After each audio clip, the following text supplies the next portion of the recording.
Policia duket se është drejtëzbardhje së vrasjes së ndodhur në Vlorë 3 ditë më parë, ku ekzekutua në mënyrë të mistershme Renato Hoxhaj, 58 vjeç, i cili punonte si roje në një objekt në ndërtim. Policia ka patur një operacion në zonën e Ksamili ditën e djeshme dhe dyshohet se ka patur lidhje me vrasje në fjalë, pasi forcat janë vënë në ndjekje të autorëve. Ndërkohë, mësohet se po ditën e djeshme është ndaluar një person që dyshohet i përfshirë në ngjarje dhe ka ndihmuar autorin të largohet. Sipas burimeve, ai është kapur në Tiranë dhe të fjalë për një person me inicialet M, ndërkohë personi që ka qelluar dyshohet se ka kaluar kufierin grek. Ndërkohë, po dje ka folur edhe eksperti Ervin Karamuço, i cili ka treguar me bindje se ka pasur 2 autor. Ishte ai i pari që tha se njëri është arrestuar, ndërsa tjetri ka ikur në Greqi dhe dyshohet se është i huaj. Qyteti i Florës u trondit nga një ngjarje e rëndë ku vra roja i një objekti dhe është dyshuar për çështje pronësie, ndërkohë policia me një punë spektakolare e ka zbardhur atë vrasje. Nuk është vrasje ordinere, por shumë e sofistikuar, me porosi nga Dubai, nga krimi organizuar. Grupet kanë porositur 2 persona për të kryer atentatin. Njëri është i huaj dhe ka kaluar kufierin me Greqinë dhe po ndiqet nga ana e policisë greke.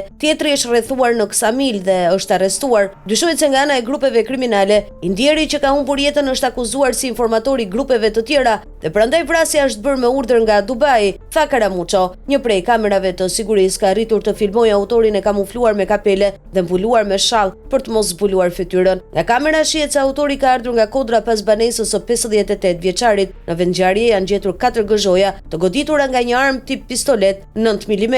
Viktima ka marrë 2 plumba në kokë dhe 2 në trup. Deri më tani kamera e sigurisë ka filmuar autorin, i cili është larguar po nga e njëjta rrugë. Pranë Kodrës së Kuzub Babas pritet një reagim zyrtar nga policia.